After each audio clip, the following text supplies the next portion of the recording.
പുത്രൻ്റെയും പരിശുദ്ധാത്മാവിൻ്റെയും നാമത്തിൽ ആമേൻ. യേശുവിൽ ഏറ്റവും സ്നേഹമുള്ള സഹോദരങ്ങളെ, ദിവ്യകാരുണ്യ വിമോചന യാത്രയുടെ 27ാമത്തെ ദിവസത്തിലേക്ക് പ്രാർത്ഥനാപൂർവം നിങ്ങളെ ഏറ്റവും സ്നേഹത്തോടെ ഞാൻ സ്വാഗതം ചെയ്യുന്നു. വലിയ തീക്ഷ്ണമായ പ്രാർത്ഥന, ആഴമായ ഒരു ദൈവബന്ധം, കർത്താവിനോട് ചേർന്ന് ജീവിക്കുന്ന മണിക്കൂറുകൾ, ഇതൊക്കെയായിട്ടിത് മാറുമ്പോഴാണ് നമുക്ക് ഈ 40 ദിവസങ്ങൾ അനുഗ്രഹമായിട്ട് തീരുന്നത്. അതുകൊണ്ട് നിങ്ങളുടെ ഉത്സാഹവും താല്പര്യവും നഷ്ടപ്പെടാതെ മുന്നോട്ട് പോകാൻ കഴിയട്ടെ എന്ന് ഒരിക്കൽ കൂടി ഓർമ്മിപ്പിച്ചുകൊണ്ട് നമ്മുടെ ഇന്നത്തെ വചനചിന്തയിലേക്ക് കടക്കുകയാണ്. നമ്മളിന്ന് ദിവ്യകാരുണ്യ ചിന്തയ്ക്കായി തിരഞ്ഞെടുക്കുന്നത് യോഹന്നാൻ്റെ സുവിശേഷം 6-ാം അധ്യായത്തിൻ്റെ 63-ാമത്തെ വാക്യമാണ്. യോഹന്നാൻ 6:63, ആത്മാവാണ് ജീവൻ നൽകുന്നത്, ശരീരം ഒന്നിനും ഉപകരിക്കുന്നില്ല. നിങ്ങളോട് ഞാൻ പറഞ്ഞ വാക്കുകൾ ആത്മാവും ജീവനുമാണ്. ഇവിടെ നമ്മൾ ചോദിക്കുന്ന ഏറ്റവും പ്രധാനപ്പെട്ട ചോദ്യം, യേശു എന്തിനാണ് തൻ്റെ ശരീരം നമുക്ക് ഭക്ഷണമായി നൽകിയത്? ഈ ചോദ്യത്തിന് നാനാവിധത്തിലുള്ള ഉത്തരങ്ങൾ നമുക്ക് നൽകാൻ കഴിയും. എന്തിനാണ് യേശു നമുക്ക് തൻ്റെ ശരീരം ഭക്ഷണമായി നൽകുന്നത്? അപ്പോൾ ഇതിന് വിവിധ ഉത്തരങ്ങളുണ്ട്. അതിലേറ്റവും പ്രധാനപ്പെട്ട ഒരു ഉത്തരത്തിലേക്കാണ് നിങ്ങളുടെ ശ്രദ്ധയെ ഞാൻ ക്ഷണിക്കുന്നത്. ക്രിസ്തീയ ജീവിതത്തിൻ്റെ ലക്ഷ്യം എന്താണ്? നമ്മൾ യേശുക്രിസ്തുവിനെ അറിഞ്ഞത് നമ്മൾ എന്തായിത്തീരാനാണ്, ആരായിത്തീരാനാണ്? നമ്മുടെ ഈ യാത്രയുടെ ലക്ഷ്യം എന്താണ്? ഈ ചോദ്യം ചോദിക്കുമ്പോൾ അതിന് റോമാലേഖനം 8-ാം അധ്യായം 29-ാമത്തെ വാക്യം നൽകുന്ന ഉത്തരം, റോമർ 8:29, നമ്മളെ ദൈവം വിളിച്ചത് യേശുക്രിസ്തുവിനോട് അനുരൂപപ്പെടാൻ ആണ്. റോമാലേഖനം 8-ാം അധ്യായം 29, അവിടുന്ന് മുൻകൂട്ടി അറിഞ്ഞവരെ തൻ്റെ പുത്രൻ്റെ സാദൃശ്യത്തോട് അനുരൂപരാക്കാൻ മുൻകൂട്ടി നിശ്ചയിച്ചു. അപ്പോൾ ദൈവം നമ്മളെ വിളിച്ചത് എന്തിനാണ് എന്ന ചോദ്യത്തിൻ്റെ ഉത്തരം അതാണ്. തൻ്റെ പുത്രൻ്റെ സാദൃശ്യത്തോട് അനുരൂപരാക്കാനാണ്, അല്ലെങ്കിൽ പുത്രനെ പോലെ ആക്കാനാണ്, യേശുക്രിസ്തുവിനെ പോലെ ആക്കാൻ. അപ്പോൾ നമ്മൾ യേശുവിനെ പോലെ ആയിത്തീരുന്നതാണ് ഈ യാത്രയുടെ അന്ത്യം, അല്ലെങ്കിൽ യേശുവിനെ പോലെ ആയിത്തീരാനാണ് കർത്താവ് നമ്മളെ വിശ്വാസത്തിലേക്ക് വിളിച്ചത്. അപ്പോൾ നമ്മളിങ്ങനെയൊരു ലക്ഷ്യം സെറ്റ് ചെയ്ത് കഴിയുമ്പോൾ, യേശുക്രിസ്തുവിൻ്റെ സാദൃശ്യത്തിലേക്ക് രൂപാന്തരപ്പെടാനുള്ള കർത്താവിൻ്റെ വിളിയിലേക്ക് നമ്മൾ കടന്നു വന്ന് കഴിയുമ്പോൾ, അതിന് തടസ്സമായി നിൽക്കുന്ന ചില യാഥാർത്ഥ്യങ്ങളെ നമ്മൾ കണ്ടുമുട്ടും. അതിന് തടസ്സമായി നിൽക്കുന്നത് എന്താണ് എന്ന് റോമാലേഖനം 7-ാം അധ്യായത്തിൽ അപ്പോസ്തലൻ വിവരിക്കുന്നുണ്ട്.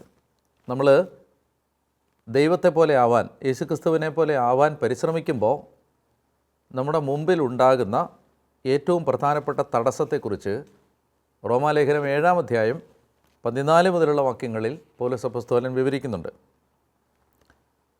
അദ്ദേഹം പറയുകയാണ്, ഞാൻ പാപത്തിന് അടിമയായി വിൽക്കപ്പെട്ട ജഡികനാണ്. ഞാൻ ചെയ്യുന്ന പ്രവൃത്തികൾ തന്നെ എനിക്ക് മനസ്സിലാവുന്നില്ല. ഞാൻ ആഗ്രഹിക്കുന്നതല്ല, വെറുക്കുന്നതാണ് ഞാൻ ചെയ്യുന്നത്. എന്നിട്ട് അദ്ദേഹം പറയുകയാണ്, ഞാൻ ആഗ്രഹിക്കാത്തത് ചെയ്യുന്നെങ്കിൽ അങ്ങനെ പ്രവർത്തിക്കുന്നത് ഞാനല്ല, എന്നിൽ കുടികൊള്ളുന്ന പാപമാണ്. എന്നിൽ, അതായത് എൻ്റെ ശരീരത്തിൽ നന്മ വസിക്കുന്നില്ലെന്ന് ഞാൻ അറിയുന്നു. നന്മ ഇച്ഛിക്കാൻ എനിക്ക് കഴിയും, എന്നാൽ പ്രവർത്തിക്കാൻ കഴിയുന്നില്ല. ഇച്ഛിക്കുന്ന നന്മയല്ല, ഇച്ഛിക്കാത്ത തിന്മയാണ് ഞാൻ പ്രവർത്തിച്ചു പോകുന്നത്. ഞാൻ ഇച്ഛിക്കാത്തത് ഞാൻ ചെയ്യുന്നെങ്കിൽ അത് ചെയ്യുന്നതൊരിക്കലും ഞാനല്ല, എന്നിൽ വസിക്കുന്ന പാപമാണ്. എന്നിട്ട് അദ്ദേഹം പറയുകയാണ്, നന്മ ചെയ്യാൻ ആഗ്രഹിക്കുന്ന എന്നിൽ തന്നെ അങ്ങനെ തിന്മയുണ്ട് എന്നൊരു തത്വം ഞാൻ കാണുന്നു. എൻ്റെ അന്തരംഗത്തിൽ ഞാൻ ദൈവത്തിൻ്റെ നിയമമോർത്ത് ആഹ്ലാദിക്കുന്നു, എന്നാൽ എൻ്റെ അവയവങ്ങളിലാകട്ടെ എൻ്റെ മനസ്സിൻ്റെ നിയമത്തോട് പോരാടുന്ന മറ്റൊരു നിയമം ഞാൻ കാണുന്നു. അത് എൻ്റെ അവയവങ്ങളിലുള്ള പാപത്തിൻ്റെ നിയമത്തിന് എന്നെ അടിമപ്പെടുത്തുന്നു. ഇത്രയും വായിച്ച വാക്യങ്ങളുടെ രത്ന ചുരുക്കം എന്താണെന്ന് വെച്ചാൽ, എനിക്ക് നന്മ ചെയ്യാൻ ആഗ്രഹമുണ്ട്, നന്മ ചെയ്യാൻ ഞാൻ ഇഷ്ടപ്പെടുന്നു, പക്ഷേ നന്മ എനിക്ക് ചെയ്യാൻ കഴിയുന്നില്ല. പ്രവർത്തിക്കാൻ കഴിയുന്നില്ല. അങ്ങനെ നന്മ പ്രവർത്തിക്കാതെ ഇരിക്കാൻ, നന്മ പ്രവർത്തിക്കുന്നത് തടയുന്ന ആ ഫോഴ്സ് എന്താണെന്ന് അദ്ദേഹം പറയുന്നത്, അത് എന്നിൽ, അതായത് എൻ്റെ അവയവങ്ങളിൽ അല്ലെങ്കിൽ എൻ്റെ ശരീരത്തിൽ പാപം വസിക്കുന്നത് കൊണ്ടാണ്. ഇപ്പോൾ റോമാലേഖനം 7:14 മുതലുള്ള വാക്യങ്ങളിൽ നിന്ന് നമുക്ക് മനസ്സിലാവുന്നു, യേശുക്രിസ്തുവിനെ പോലെ ആകാൻ ദൈവം നമ്മളെ വിളിക്കുമ്പോൾ അതിന് നമുക്ക് കഴിയാത്തതിൻ്റെ കാരണം, അതിന് തടസ്സം നിൽക്കുന്നത് വേറെ ആരുമല്ല, പിശാച് പോലുമല്ല, നമ്മുടെ ശരീരമാണ്. അത് 8-ാം അധ്യായത്തിൽ റോമർ 8-ൽ അദ്ദേഹം പറയുന്നുണ്ട്, 3-ാമത്തെ വാക്യത്തിൽ ശരീരത്താൽ ബലഹീനമാക്കപ്പെട്ട നിയമം എന്നൊരു വാക്ക് അദ്ദേഹം ഉപയോഗിക്കുന്നുണ്ട്. അതായത് നമ്മുടെ യേശുക്രിസ്തുവിനെ പോലെ ആകാനുള്ള പരിശ്രമത്തിന് തടസ്സം നിൽക്കുന്നത് വേറെ ആരുമല്ല, നമ്മുടെ ശരീരമാണ്. ഞാൻ ഈ പ്രശ്നം എന്താണെന്നൊന്ന് വിശദീകരിക്കാൻ ശ്രമിക്കുകയാണ്. എന്താണ് ഈ ശരീരത്തിൻ്റെ പ്രശ്നം? ഈ ശരീരത്തിന് അടിസ്ഥാനപരമായിട്ട് 3 പ്രശ്നങ്ങളുണ്ട്. ആ 3 പ്രശ്നങ്ങൾ നമ്മൾ കാണുന്നത് ഉൽപ്പത്തി പുസ്തകത്തിൽ ഏദൻ തോട്ടത്തിൽ വെച്ച് ആദവും ഹവ്വയും പാപം ചെയ്യുമ്പോഴാണ്. ആ 3 പ്രശ്നങ്ങളിലെ ആദ്യത്തെ പ്രശ്നം മനുഷ്യൻ്റെ ശരീരത്തിനുള്ള ഒരു പോരായ്മയാണ്. മനുഷ്യന് സത്യം വിശ്വസിക്കുന്നതിനേക്കാളും എളുപ്പം നുണ വിശ്വസിക്കുന്നതാണ്. ഇപ്പോൾ ഉദാഹരണത്തിന് നിങ്ങളിങ്ങനെ ചിന്തിച്ച് ചോദിക്കുകയും, അതായത് നമ്മൾ പോകുന്ന വഴികളിൽ ദൈവം കാത്തു സൂക്ഷിക്കും എന്ന് വിശ്വസിക്കാനാണോ നിങ്ങൾക്കിഷ്ടം, അതോ ഒരു പൂച്ച കുറുക്കി അടിയാൽ എന്തെങ്കിലും ആപത്ത് വരുമെന്ന് വിശ്വസിക്കാനാണോ നിങ്ങൾക്ക് എളുപ്പം? രണ്ടാമത്തേത് വിശ്വസിക്കാനാണ് മനുഷ്യന് എളുപ്പം. അതായത് എന്തെങ്കിലുമൊക്കെ നുണകൾ വിശ്വസിക്കാനാണ് മനുഷ്യന് പെട്ടെന്ന് അവൻ്റെ ശരീരത്തിന് ഇഷ്ടം. സത്യം വിശ്വസിക്കുന്നതിനേക്കാളും ഒരു മനുഷ്യൻ ഇഷ്ടപ്പെടുന്നത് നുണ വിശ്വസിക്കാനാണ്. ഇതാണ് ആദ്യ മാതാപിതാക്കൾക്ക് ആദ്യം പറ്റിയത്.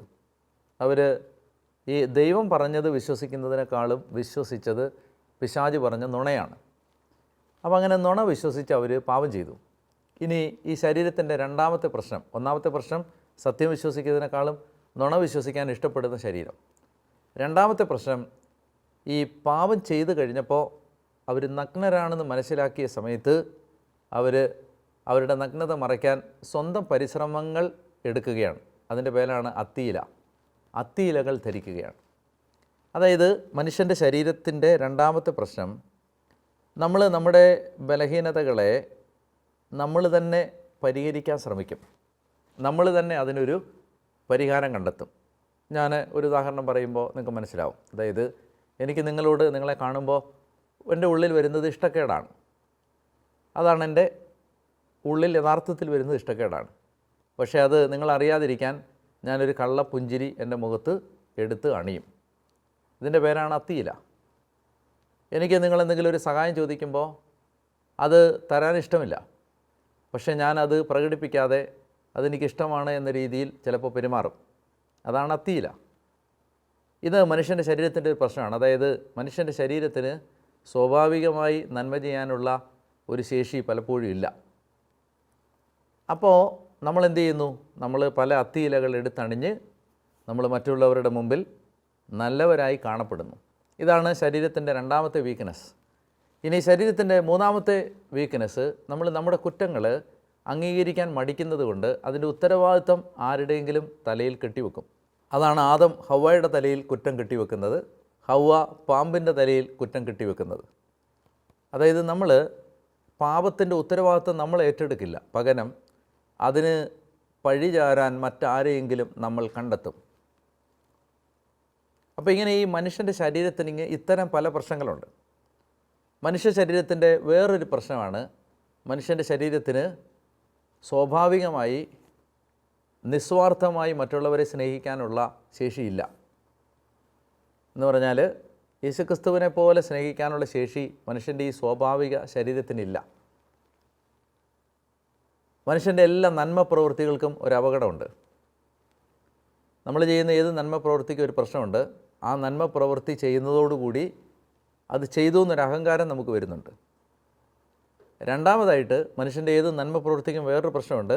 നമ്മൾ ഏത് നന്മ പ്രവൃത്തി ചെയ്താലും അതിന് നമ്മൾ ഒരു പ്രത്യുപകാരം പ്രതീക്ഷിക്കുന്നുണ്ട്, ദൈവത്തിൽ നിന്നോ മനുഷ്യരിൽ നിന്നോ. അതുകൊണ്ട് ഇങ്ങനെ പറയാറുണ്ട് ആത്മീയ ഭാഷയിൽ, മനുഷ്യൻ്റെ എല്ലാ നല്ല പ്രവൃത്തികളും അഹങ്കാരത്താലോ പ്രതിഫലേച്ഛയാലോ മലിനമാക്കപ്പെടുന്നു എന്ന്. Every good action is contaminated by either pride or by desire for reward. ഇപ്പം ഞാൻ പറയുന്നത്, നമ്മുടെ ശരീരത്തിന് സ്വാഭാവികമായി ക്രിസ്തുവിനെ പോലെ പെരുമാറാനുള്ള ശേഷിയില്ല, നിസ്വാർത്ഥമായി സ്നേഹിക്കാനുള്ള ശേഷിയില്ല. ഇനി ഞാൻ പറഞ്ഞില്ലേ, നന്മപ്രവൃത്തികളുടെ പോലും പ്രശ്നം, നന്മപ്രവൃത്തി ചെയ്തു എന്നൊരു അഹങ്കാരം നമുക്കുണ്ട്, നന്മപ്രവൃത്തികൾക്ക് പ്രതിഫലം പ്രതീക്ഷിക്കുന്ന ഒരു മനസ്സാണ് നമ്മുടേത്. ഇത് കൂടുതൽ വിശദീകരിക്കുമ്പോൾ അല്ലെങ്കിൽ കൂടുതൽ ഉദാഹരണങ്ങൾ നമുക്ക് തന്നെ കണ്ടെത്താൻ കഴിയും. ഞാനതിലേക്ക് കടക്കുന്നില്ല നമ്മുടെ സമയ ചുരുക്കം കൊണ്ട്. ഞാൻ പറയാൻ ആഗ്രഹിക്കുന്ന കാര്യം ഇതാണ്: ക്രിസ്തുവിനെ പോലെ ആവാൻ നമ്മളെ തടയുന്നത് യഥാർത്ഥത്തിൽ നമുക്ക് വെളിയിലുള്ള ആരുമല്ല, നമ്മുടെ ശരീരമാണ്, നമ്മുടെ ശരീരത്തിൻ്റെ പോരായ്മകളാണ്. അപ്പോൾ അങ്ങനെ വരുമ്പോൾ യോഹന്നാൻ, ശ്രാപക യോഹന്നാൻ നമ്മളെ വിളിച്ചൊരു പേരുണ്ട്, അണലി സന്തതികളെ, ബ്രൂഡ് ഓഫ് വൈപ്പേഴ്സ് എന്ന് പറഞ്ഞാൽ നമ്മുടെ ഉള്ളിൽ എല്ലാ മനുഷ്യൻ്റെയും ശരീരത്തിൽ ഈ പാപത്തിൻ്റെ വിഷമുണ്ട്. കത്തോലിക്ക ദൈവശാസ്ത്രം അതിനെ വിളിക്കുന്നത് കോൺകിപ്പീഷൻസ് എന്നാണ്, പാപാസക്തി. അതായത് പാപം ചെയ്യാനുള്ള ഒരു ആഗ്രഹം മനുഷ്യൻ്റെ സ്വാഭാവിക ജഡപ്രകൃതിയിലുണ്ട്, വീണുപോയ മനുഷ്യപ്രകൃതിയിൽ ഉണ്ട്. അതുകൊണ്ട് തന്നെ നമുക്ക് ക്രിസ്തു സ്നേഹിച്ചതുപോലെ മറ്റുള്ളവരെ സ്നേഹിക്കാനുള്ള ശേഷി ഈ ശരീരത്തിലില്ല. ക്രിസ്തു സഹിച്ചതുപോലെ പരാതിയില്ലാതെ സഹിക്കാനുള്ള ശേഷി ഈ ശരീരത്തിലില്ല. ക്രിസ്തു ക്ഷമിച്ചതുപോലെ നിരുപാധികം ക്ഷമിക്കാനുള്ള ശേഷി ഈ ശരീരത്തിലില്ല. ക്രിസ്തു ജീവിച്ചതുപോലെ ജീവിക്കാനുള്ള ശേഷി ഈ ശരീരത്തിലില്ല. പക്ഷേ നമ്മൾ ക്രിസ്തുവിനെ പോലെ 100% സ്നേഹമായി മാറുന്നില്ലെങ്കിൽ നമുക്ക് നിത്യത അവകാശപ്പെടുത്താൻ കഴിയത്തുമില്ല, നമ്മൾ സ്വർഗരാജ്യത്തിൽ പ്രവേശിക്കുകയുമില്ല. അപ്പോൾ ഈ പ്രശ്നത്തിനാണ് യേശു ക്രിസ്തു ദിവ്യകാരുണ്യമെന്ന മരുന്നിലൂടെ, ഔഷധത്തിലൂടെ പരിഹാരം കാണാൻ ശ്രമിക്കുന്നത്.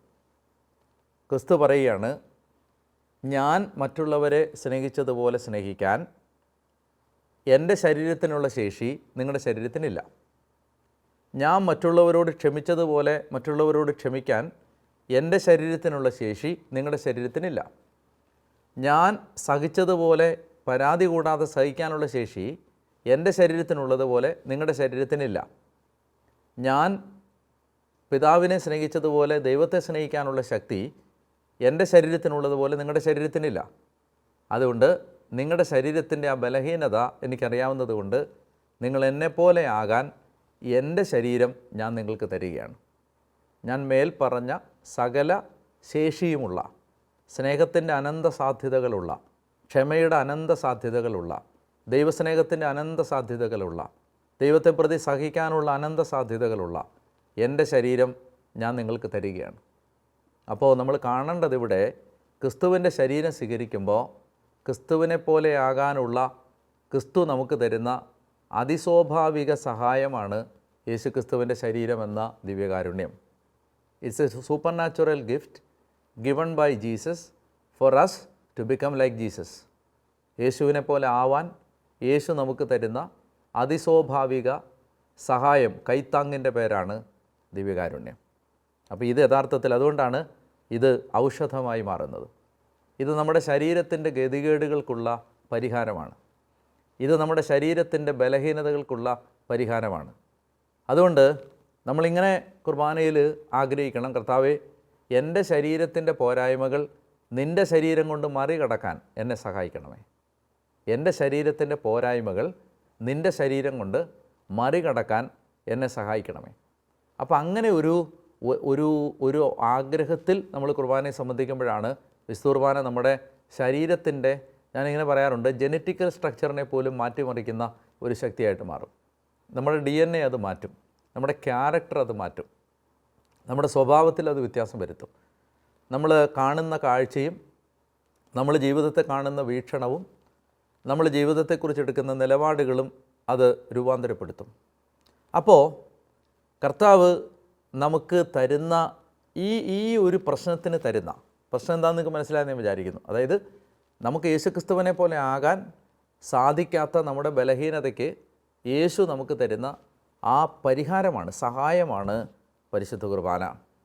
അപ്പോൾ അതുകൊണ്ട് ഈശോ പറയുകയാണ്, ആത്മാവാണ് ജീവൻ നൽകുന്നത്, ശരീരം ഒന്നിനും ഉപകരിക്കുന്നില്ല. നമ്മൾ ആ വാക്യത്തിലാണല്ലോ തുടങ്ങിയത്. The flesh profits nothing. ഒരു ട്രാൻസ്ലേഷനിൽ പറയുന്നത് ഫ്ലഷ് ഈസ് യൂസ്ലെസ് എന്നാണ്. ശരീരം ഉപകരിക്കുന്നില്ല. എന്തിനും ഉപകരിക്കുന്നില്ല? ശരീരം എന്തെല്ലാം കാര്യങ്ങൾക്ക് ഉപകരിക്കുന്നുണ്ട്. നമ്മൾ നടന്നു വരുന്നത് ശരീരം കൊണ്ടല്ലേ, ജോലി ചെയ്യുന്ന ശരീരം കൊണ്ടല്ലേ, പണം ഉണ്ടാക്കുന്ന ശരീരം കൊണ്ടല്ലേ. നമ്മൾ ഈ കണ്ട ഭൂമിയിലെ മുഴുവൻ ഈ ലൗകിക വികസനങ്ങളും ഉണ്ടാക്കിയത്, ഭൗതിക വികസനങ്ങളും ഉണ്ടാക്കിയത് മനുഷ്യൻ തൻ്റെ ശരീരം കൊണ്ടല്ലേ. പിന്നെ എന്തുകൊണ്ടാണ് യേശു ശരീരം ഒന്നിനും ഉപകരിക്കുന്നില്ലെന്ന് പറഞ്ഞത്? ഒന്നിനും ഉപകരിക്കുന്നില്ലെന്ന് ഈശോ പറയുമ്പോൾ അതിൻ്റെ അർത്ഥം എന്ത് ആണോ നമ്മുടെ ആത്യന്തിക ലക്ഷ്യം അതിന് ഈ ശരീരം സഹായിക്കുന്നില്ല. ക്രിസ്തുവാകാൻ ഈ ശരീരം സഹായിക്കുന്നില്ല. സ്നേഹത്തിൻ്റെ 100% ജീവിക്കാൻ ഈ ശരീരം പോരാ. അത് യൂസ്ലെസ് ആണ്. It profits nothing. അതുകൊണ്ട് പ്രയോജനമില്ല. ഈ ശരീരത്തിന് അതിനുള്ള ശേഷിയില്ല എന്നാണ് പറയുന്നത്. അപ്പോൾ അവിടെ ഈ ശരീരത്തിൻ്റെ ശേഷിയില്ലായ്മയ്ക്ക് ഈശോ പറയുകയാണ്, ഞാൻ നിങ്ങളോട് പറഞ്ഞ വാക്കുകൾ ആത്മാവും ജീവനുമാണ്. ശരീരം ഒന്നിനും ഉപകരിക്കുന്നില്ല. എന്താണ് ഞാൻ നിങ്ങളോട് പറഞ്ഞ വാക്കുകൾ? നല്ലതായിട്ട് നമ്മൾ ഈ ഭാഗം ശ്രദ്ധിച്ചാലേ നമുക്കത് മനസ്സിലാവും. എന്താണ് ഞാൻ നിങ്ങളോട് പറഞ്ഞ ഈ വാക്കുകൾ? ഇത്രയും നേരം എന്തിനെക്കുറിച്ച് പറഞ്ഞുകൊണ്ടിരുന്നത്? യോഹന്നാൻ 6 എൻ്റെ ശരീരം ഭക്ഷിക്കണം, എൻ്റെ രക്തം പാനം ചെയ്യണം, അത് നിങ്ങൾക്ക് ആത്മാവും ജീവനുമായിട്ട് മാറും എന്ന് പറഞ്ഞാൽ, ശരീരം ഉപകരിക്കാത്തത് നിങ്ങൾക്ക് നേടിയെടുക്കാൻ ഞാൻ ദിവ്യകാരുണ്യത്തെക്കുറിച്ച് പറഞ്ഞ വാക്കുകൾ നിങ്ങൾക്ക് ആത്മാവും ജീവനുമായി നിങ്ങളെ സഹായിക്കും. അതുകൊണ്ട് പ്രിയപ്പെട്ടവരെ, നമ്മൾ ഇന്നത്തെ ചിന്ത നമ്മുടെ മനസ്സിലേക്ക് കൊണ്ടുവരുമ്പോൾ, നമ്മൾ വിശുദ്ധ കുർബാനയിൽ നമ്മുടെ ഓരോ ശരീരത്തിൻ്റെ ബലഹീനതകളും എടുത്തു വെക്കണം. എന്ന് വെച്ചാൽ നമുക്കറിയാലോ, നമ്മൾ സ്നേഹമാകാൻ, നമ്മുടെ സ്നേഹത്തിൻ്റെ അനന്ത സാധ്യതകൾ നമ്മളിൽ നിന്ന് പുറത്തു വരാൻ നമ്മളെ എപ്പോഴും തടയുന്ന, പുറകോട്ട് പിടിക്കുന്ന ഒത്തിരി നമ്മുടെ ശാരീരിക ബലഹീനതകളും പ്രത്യേകതകളും ഉണ്ട്. അതിനെ മറികടക്കാൻ നമ്മൾ ഓരോ ദിവസവും കുർബാനയിൽ അത് ചേർത്ത് വെച്ച് അത് കർത്താവിന് സമർപ്പിച്ച് പ്രാർത്ഥിക്കണം. അപ്പോഴത് നമുക്ക് വലിയ ഒരു ദൈവകൃപയുടെ അവസരമായിട്ട് മാറുകയും ചെയ്യും. അപ്പോൾ അതുകൊണ്ട് നമുക്ക് ഇന്ന് അങ്ങനെ ഒരു നിലപാടോടുകൂടി പ്രാർത്ഥിക്കാം. നമ്മളിന്ന് പ്രാർത്ഥനയ്ക്കായിട്ട് ഞാൻ നിർദ്ദേശിക്കുന്നത്, ഞാൻ നേരത്തെ പറഞ്ഞ ഒരു പ്രാർത്ഥനയാണ്. അതായത്, ഈശോയെ, എൻ്റെ ശരീരത്തിന് കഴിയാത്തത് നിൻ്റെ ശരീരം കൊണ്ട് പൂർത്തിയാക്കാൻ എന്നെ സഹായിക്കണമേ എന്ന് നമുക്ക് പ്രാർത്ഥിക്കാം. ഇവിടെ നമുക്കിന്ന് അഭ്യസിക്കേണ്ട പുണ്യം ക്ഷമയാണ്, പേഷ്യൻസ്. നമുക്ക് ഇന്ന് ഒഴിവാക്കേണ്ട തിന്മ ഇംപേഷ്യൻസ് ആണ്, അക്ഷമ എന്ന് പറഞ്ഞാൽ ക്ഷമിക്കാൻ പറ്റാത്ത അവസ്ഥകളും സാഹചര്യങ്ങളുമാണ് നമ്മൾ ഇന്ന് ഒഴിവാക്കാൻ പരിശ്രമിക്കേണ്ടത്. നമ്മൾ ഈ ചില കംഫർട്ടുകൾ, ഇന്നത്തെ ടാസ്ക് കുറച്ച് കംഫർട്ട്, എന്തെങ്കിലും ഒരു കംഫർട്ട്, നമുക്ക് എന്തെങ്കിലും നമ്മൾ ജീവിതത്തിൽ എടുക്കുന്ന ഒരു സുഖം, ഒരു കംഫർട്ട്, ഒരാശ്വാസം, അതൊന്ന് ഒഴിവാക്കാൻ വേണ്ടി ഇന്ന് നമുക്ക് പരിശ്രമിക്കാം. അതൊരു ടാസ്ക്കായിട്ട് എടുക്കാം. ദൈവം നിങ്ങളെ അനുഗ്രഹിക്കട്ടെ എന്ന് ഞാൻ പ്രാർത്ഥിക്കുന്നു. നമ്മുടെ ഇന്നത്തെ ആശീർവാദം സ്വീകരിക്കുമ്പോൾ നമുക്ക്, ദൈവമേ, ഈശോയായിട്ട് മാറാൻ എന്നെ തടസ്സപ്പെടുത്തുന്ന എൻ്റെ ശരീരത്തിൻ്റെ അവശതകൾ, ബലഹീനതകൾ മറികടക്കാൻ സഹായിക്കണമേ എന്ന് പ്രാർത്ഥിക്കുകയും ചെയ്യാം. പിതാവിൻ്റെയും പുത്രൻ്റെയും പരിശുദ്ധാത്മാവിൻ്റെയും നാമത്തിൽ ആമേൻ.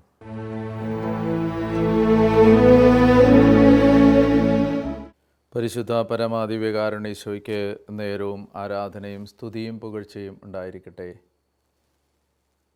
പ്രിയമുള്ളവരെ, ഇന്നത്തെ ആരാധനയിൽ ദിവ്യകാരുണ്യം സ്ഥാപിച്ച കർത്താവ്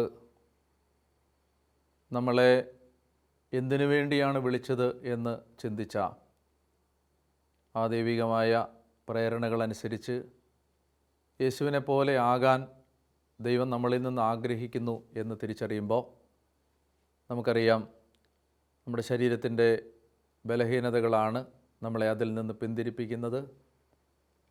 കർത്താവേ, ഈ സമയത്ത് ഞങ്ങൾ അങ്ങയോട് പ്രാർത്ഥിക്കുന്നു. ഈ ശുശ്രൂഷയിൽ പങ്കെടുക്കുന്ന ഞങ്ങളെല്ലാവരും ഞങ്ങളുടെ ശരീരത്തിൻ്റെ മേൽ കർത്താവ് ഞങ്ങൾക്ക് തരുന്ന വിജയം, അനുഗ്രഹം ഞങ്ങളുടെ ജീവിതത്തിൽ ഏറ്റെടുക്കാൻ ദിവ്യകാരുണ്യത്തിലൂടെ അങ്ങ് ഞങ്ങളെ ശക്തിപ്പെടുത്തണമേ എന്ന് പ്രാർത്ഥിക്കുന്നു. ഞങ്ങൾ ആഗ്രഹിക്കുന്ന നന്മയല്ല, ഞങ്ങൾ ആഗ്രഹിക്കാത്ത തിന്മയാണ് ഞങ്ങൾ ചെയ്തു പോകുന്നത്. ഞങ്ങൾക്ക് കർത്താവെ അങ്ങയെപ്പോലെ ആകാൻ, അങ്ങ് സംസാരിക്കുന്നത് പോലെ സംസാരിക്കാൻ, അങ്ങ് സ്നേഹിക്കുന്നത് പോലെ സ്നേഹിക്കാൻ, അങ്ങ് ക്ഷമിക്കുന്നത് പോലെ ക്ഷമിക്കാൻ സാധിക്കാതെ വരുന്നത് ഞങ്ങളുടെ ശരീരത്തിൻ്റെ ബലഹീനതകളാലാണ്. ഞങ്ങളുടെ ശരീരത്തിന് കഴിയാത്തത് അങ്ങയുടെ ദിവ്യകാരുണ്യ ശരീരം കൊണ്ട് പൂർത്തിയാക്കാൻ പരിശുദ്ധ കുർബാന ഞങ്ങൾക്ക് തന്ന കർത്താവേ, ഞങ്ങളുടെ ശരീരത്തിൻ്റെ എല്ലാ പാപകരമായ ചായ്വുകളെയും അതിജീവിക്കാൻ ആവശ്യമായ കൃപ ഞങ്ങൾക്ക് തരണം. കർത്താവ്, ഞങ്ങളെ അനുഗ്രഹിക്കണം. കൂടുതൽ വിശുദ്ധരാവാൻ ഞങ്ങളെ പ്രാപ്തരാക്കണം. കൂടുതൽ ദൈവസ്നേഹം നിറഞ്ഞവരായി ഈ ലോകത്തിൽ കാണപ്പെടാൻ ഞങ്ങളെ അനുഗ്രഹിക്കണം എന്ന് പ്രാർത്ഥിക്കുന്നു. കർത്താവ്, ഈ ശുശ്രൂഷയിൽ പങ്കെടുത്തുകൊണ്ടിരിക്കുന്ന ഓരോ കുടുംബത്തെയും ഇപ്പോൾ അങ്ങയുടെ മുമ്പിലേക്ക് ചേർത്ത് വെക്കുന്നു. അങ്ങ് ആശീർവദിക്കണമേ. അങ്ങ് കൃപ കൊണ്ട് അവരെ പൊതിയണമേ. കഷ്ടപ്പാടും കണ്ണുനീരും അനുഭവിച്ച് ജീവിക്കുന്ന ഓരോ കുടുംബത്തിലും പ്രത്യാശ കാണാൻ ദൈവം വാതിലുകൾ തുറന്നു കൊടുക്കണമേ എന്ന് പ്രാർത്ഥിക്കുന്നു. കർത്താവേ, ഞങ്ങൾ ഇന്ന് ഈ ആശീർവാദം സ്വീകരിക്കുമ്പോൾ ഞങ്ങളുടെ ശരീരത്തെ ആത്മാവിൻ്റെ കൃപ കൊണ്ട് ജയിക്കാൻ, ജഡത്തിൻ്റെ പ്രേരണകളെ ആത്മാവിനാൽ നിഹനിക്കാൻ പരിശുദ്ധ കുർബാനയുടെ ശക്തി കൊണ്ട് ഞങ്ങളെ നിറയ്ക്കണം എന്ന് പ്രാർത്ഥിക്കുന്നു. നമുക്ക് കർത്താവിൻ്റെ ആശീർവാദം സ്വീകരിക്കാം.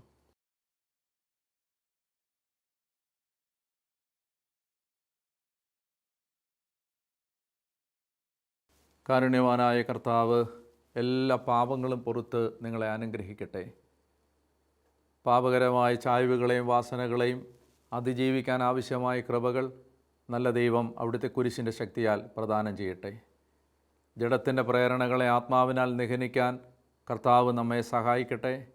ഇന്ന് ഈ ആശീർവാദം സ്വീകരിക്കുമ്പോൾ പാപത്തിൻ്റെ മേൽ ജയം നേടാൻ യേശുവിൻ്റെ രക്തം നമ്മളെ കർത്താവിൻ്റെ കൃപ കൊണ്ട് പൊതിഞ്ഞ് അനുഗ്രഹിക്കട്ടെ. ബാലിൻ്റെ മുമ്പിൽ മുട്ടുമടക്കാത്ത 7000 പേരെ ഞാൻ അവശേഷിപ്പിച്ചിട്ടുണ്ടെന്ന് പറയുന്ന കർത്താവിൻ്റെ വചനം പോലെ പാപത്തിൻ്റെ മുമ്പിൽ തോൽക്കാത്തൊരു ജീവിതം കർത്താവിൻ്റെ കൃപയാൽ നിങ്ങൾക്ക് ലഭിക്കട്ടെ.